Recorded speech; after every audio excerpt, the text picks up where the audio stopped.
Hai Diggers, selamat datang kembali di Movie Digger Channel. Sebelum kita masuk ke videonya, untuk kalian yang baru aja gabung, jangan lupa subscribe channel ini agar bisa terus menyajikan alur cerita film favorit Diggers.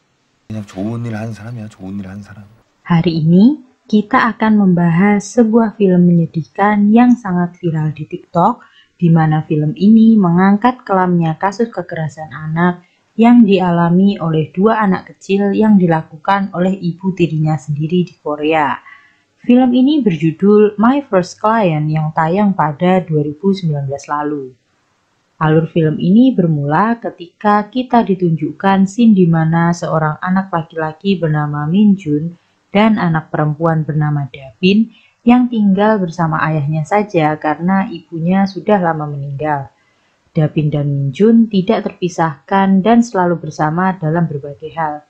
Dabin sendiri merupakan kakak yang sangat baik dan merawat adiknya sepenuh hati saat si ayah bekerja.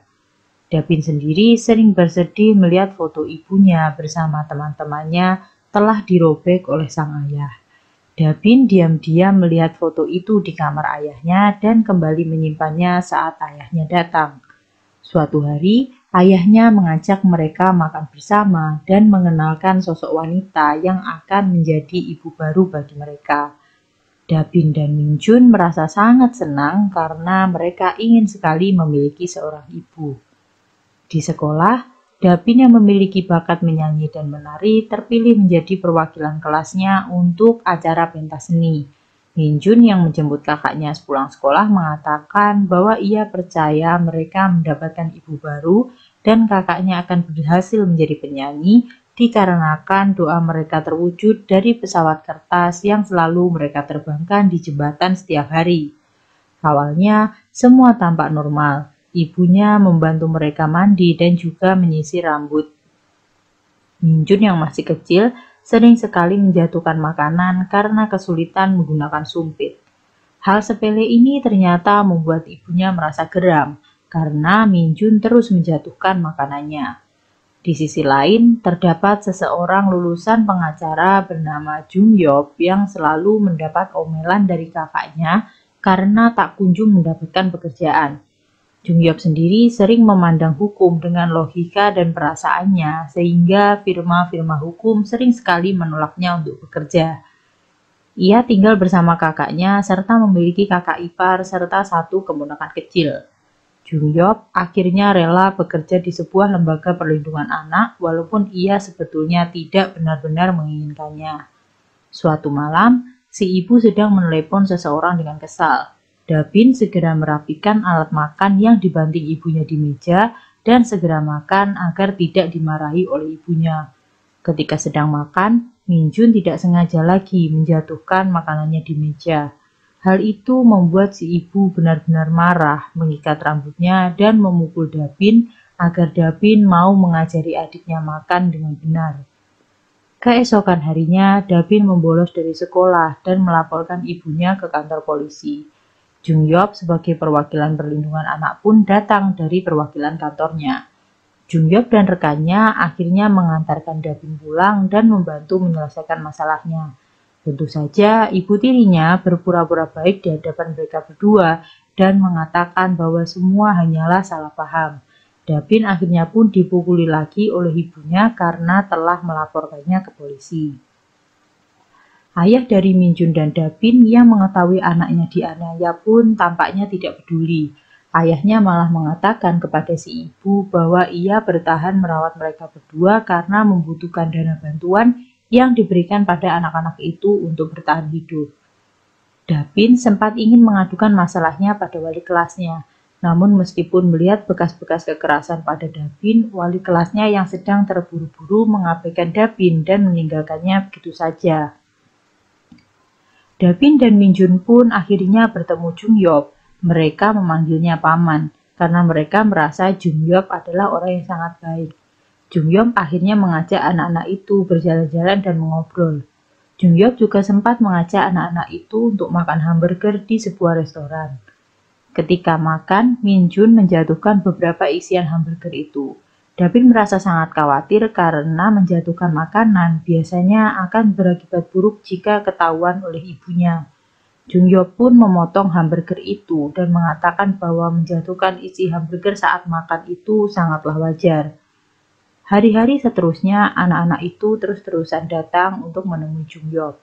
Mereka berdua malah meminta tolong kepadanya juga untuk menemukan seseorang yang ada di foto bersama ibunya. Mereka berharap orang itu akan memiliki foto ibunya dan mereka bisa melihat wajahnya. Jung Yeop yang sempat menolak akhirnya merasa kasihan dan membantu mereka berdua. Bahkan Jung Yeop sempat mengajak mereka pergi ke kebun binatang yang selalu diinginkan oleh Min Jun. Jung Yeop merasa sangat kewalahan dan kelelahan mengikuti Min Jun dan Da Bin yang terusan berlari ke sana kemari karena saking senangnya. Suatu hari, Jung Yeop akhirnya dipanggil interview oleh suatu firma hukum yang besar. Jung Yeop dengan senang langsung bergegas ke Seoul dan mengatakan pada Da Bin dan Min Jun untuk pulang karena ia harus segera pergi. Min Jun sendiri sangat menginginkan makan hamburger lagi bersama dengan Jung Yeop dan merasa sangat sedih. Akhirnya Jung Yeop memberikan uang kepada Min Jun untuk dibelikan hamburger. Jung Yeop akhirnya juga memberikan boneka gorila milik keponakannya yang selalu Min Jun inginkan di mobil agar Min Jun mau menurutinya untuk pulang. Da Bin pun menyempatkan untuk meminta nomor Jung Yeop sebelum kepergiannya. Jung Yeop akhirnya diterima kerja di firma hukum di Seoul. Suatu hari, ibunya tidak sengaja menemukan kartu nama Jung Yeop dan mengira Da Bin akan melaporkan dirinya kembali. Ibunya pun kembali memukuli Da Bin hingga keesokan harinya Da Bin pingsan saat berada di sekolah. Salah seorang teman Da Bin menyadari bahwa telinga Da Bin mengeluarkan darah saat Da Bin pingsan. Wali kelasnya akhirnya menelepon Jung Yeop atas permintaan Da Bin. Jung Yeop sempat menolak, akhirnya datang dan menghampiri Da Bin. Da Bin mengungkapkan pada Jung Yeop bahwa ia ingin selalu berada di dekat Jung Yeop karena Jung Yeop merupakan orang yang sangat baik. Jung Yeop akhirnya pergi ke kantor lamanya dan meminta mereka menuntut ibu Da Bin karena telah memukuli anaknya dan membuat Da Bin mengalami kerusakan gendang telinga. Kepala kantor akhirnya menolak karena tidak memiliki bukti langsung. Di sekolah, Da Bin meminjam ponsel temannya bernama Jang Ho dan menghubungi Jung Yeop berkali-kali, namun tidak diangkat karena sibuk bekerja.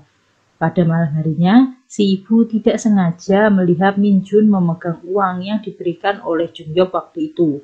Si ibu mengira Min Jun mengambil uang dari ibunya. Si ibu meminta Da Bin untuk memukul adiknya, namun Da Bin merasa bersalah setelah menampar pipi adiknya dengan terpaksa. Si ibu akhirnya memukul kedua anak itu hingga babak belur dan malam itu menyebabkan Min Jun meninggal dunia. Jung Yeop kembali mendapat telepon dari wali kelas Da Bin dan mendapati kabar bahwa Min Jun telah meninggal dunia. Da Bin dipaksa ibunya mengaku bahwa dirinya lah yang membunuh adiknya. Da Bin pun akhirnya dijemput oleh polisi. Jung Yeop yang khawatir gagal bertemu dengan Da Bin karena Da Bin sudah dibawa oleh pihak kepolisian. Jung Yeop sempat meminta bantuan kepada temannya di kepolisian untuk membantu. Namun kawannya itu tidak bisa berbuat banyak karena Da Bin sendiri sudah mengakui perbuatannya. Keesokan paginya, si ibu membuang seluruh barang Min Jun termasuk boneka gorilanya.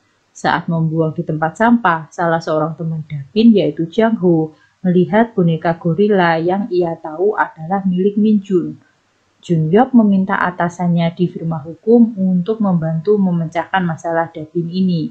Namun sayangnya atasannya menolak dan meminta Jung Yeop untuk tidak memikirkan kasus itu lagi. Jung Yeop yang merasa kecewa akhirnya memutuskan mengundurkan diri dari tempatnya bekerja dan mencari jalan lain agar bisa memecahkan kasus ini karena rasa penyesalannya yang tinggi. Jung Yeop akhirnya meminta seorang teman lamanya untuk membantunya memecahkan masalah. Akhirnya, Jung Yeop berhasil mengumpulkan banyak sekali tanda tangan dari petisi yang mereka buat agar kasus ini bisa dibuka kembali. Dengan keberhasilan itu, Jung Yeop akhirnya mengajak teman polisinya untuk membawanya menemui dokter otopsi Min Jun. Dokter itu menjelaskan bahwa mustahil gadis 10 tahun bisa memiliki kekuatan seperti itu untuk membunuh adiknya. Jung Yeop akhirnya meminta bantuan Jang Ho untuk membantunya mengirimkan banyak barang dan makanan untuk Davin di rumahnya. Davin akhirnya menemukan sebuah MP3 yang diberikan oleh Junhyop dan berusaha meninggalkan rumah saat menyadari bahwa Junhyop telah menunggunya sepanjang waktu di jembatan. Saat akan pergi, si ibu kebetulan saja pulang dan memergoki Davin yang akan kabur. Si ibu mendengarkan MP3 itu dan akhirnya Davin kembali disiksa dengan sangat brutal. Jang Ho yang kebetulan datang segera menelepon Junhyop dan memberitahu bahwa Davin disiksa oleh ibunya. Junhyop seketika datang dan membobol rumah Davin untuk kemudian menyelamatkan Davin dari ibunya dan membawanya pulang ke rumah kakaknya setelah melaporkannya ke polisi. Malam itu juga, ayah Davin juga datang dan meminta Davin kembali dari rumah Junhyop. Hal itu tentu saja ditolak oleh Junhyop yang saat itu telah memutuskan untuk menjadi pengacara resmi dari Davin. Keesokan harinya, ayah dan ibu Davin dibawa ke pengadilan. Ibunya bahkan saat itu masih sempat berpura-pura bahwa dia tidak melakukan kejahatan pada Min Jun. Ia juga mengatakan bahwa Davin yang mendorong Min Jun dari tangga. Junhyop yang frustasi mencari bukti akhirnya mendapat petunjuk untuk menemukan boneka gorila keponakannya yang ternyata memiliki sebuah kamera di dalamnya. Junhyop mendatangi tempat pembuangan dan tidak berhasil menemukan boneka itu hingga malam hari. Hari di mana Davin harus bersaksi akhirnya tiba. Davin yang trauma dan ketakutan tidak berani mengatakan sepatah kata pun. Di sela istirahat, Jang Ho teman Davin datang bersama ibunya untuk memberi semangat. Dan tidak disangka, Jang Ho membawa boneka gorila milik Min Jun. Hal itu tentu saja menjadi bukti kuat setelah akhirnya ditemukan video di mana si ibu menyiksa Min Jun dan Davin hari itu. Junhyop akhirnya memberikan boneka itu pada Davin saat sidang dan menyemangatnya untuk mengatakan yang sebenarnya. Davin akhirnya berhasil mengumpulkan keberanian dan mengaku bahwa dirinya memang memukul pipi adiknya karena dipaksa oleh sang ibu. Hasil rekaman bukti itu akhirnya ditunjukkan di persidangan dan membuat sang ibu benar-benar terpojok. Si ibu yang memiliki masalah emosi sempat mengelak dan mengatakan bahwa dia melakukan itu semua untuk mendidik anak-anaknya. Ayahnya yang tampak terkejut dengan video itu akhirnya meminta istrinya untuk diam. Hasil persidangan pun akhirnya memutuskan bahwa si ibu bersalah dan akan dijatuhi hukuman 16 tahun penjara dan juga denda. Sang ayah juga dijatuhi hukuman 5 tahun karena dianggap abai dengan kasus kekerasan anaknya ini. Akhirnya, Davin pun kembali berbahagia. Davin pun akhirnya juga mengetahui wajah asli ibunya dari Junhyop yang akhirnya berhasil menemukan foto utuh dari salah seorang teman ibunya itu. Dan filmnya pun akhirnya selesai. Demikianlah alur cerita film kali ini. Terima kasih telah menonton dan jangan lupa like, komen, dan subscribe channel ini serta nyalakan lonceng untuk notifikasi alur cerita film favorit Digger selanjutnya.